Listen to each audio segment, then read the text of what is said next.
جیسا کہ آپ کو معلوم ہے کہ شب برات نصف شعبان المعظم کی رات، جس کو ہم شب برات کہتے ہیں، اس کی فضیلت احادیث مبارکہ کی روشنی میں بیان کر رہا تھا۔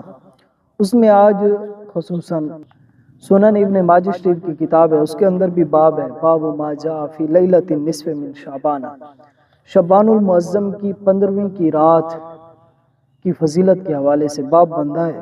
پھر اس کے تحت ایک حدیث مبارکہ لائی ہے۔ حضرت علی المرتضیٰ شیر خدا رضی اللہ تعالیٰ عنہ فرماتے ہیں، قال قال رسول اللہ صلی اللہ علیہ وسلم، فرماتے ہیں اللہ کے پیارے محبوب صلی اللہ علیہ وسلم نے ارشاد فرمایا، اذا كانت لیلۃ النصف من شعبان فقوموا لیلها وصوموا نہارا۔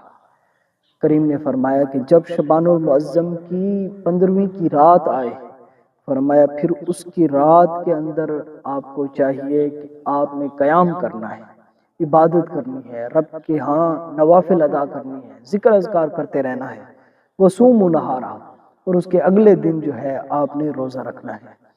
یہ دو حکم۔ اس کے بعد رسول پاک صلی اللہ علیہ وسلم نے اس رات کی خاص طور پر فضیلت بیان فرمایا، فَإِنَّ اللَّهَ يَنزِلُ فِيهَا لِغُرُوبِ الشَّمْسِ إِلَى السَّمَاءِ الدُّنْيَا۔ فرمایا کہ عام راتوں میں اور شعبان المعظم کی نصف رات، جس کو شب برات کہا جاتا ہے، اس کے اندر فرق یہ ہے، فرمایا کہ عام راتوں میں اللہ تبارک و تعالی جل جلالہ نصف رات کے بعد آسمان دنیا پر تشریف لے آتا ہے۔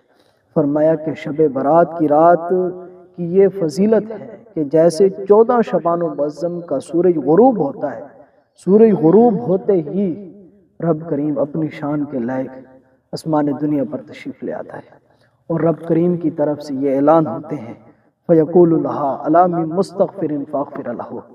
رب کی طرف سے اعلان ہوتا ہے کوئی مجھ سے معافی مانگنے والا، میں اس کے تمام گناہوں کو معاف فرما دوں۔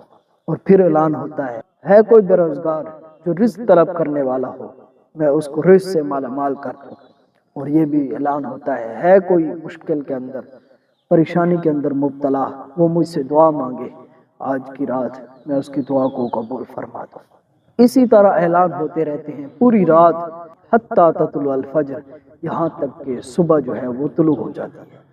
گویا کہ اس پوری رات جو ہے شب برات کی، اس رات رب کریم کی طرف سے خصوصاً چھم چھم جو ہے وہ رحمتیں حضور کی امت پر برستے رہتے ہیں۔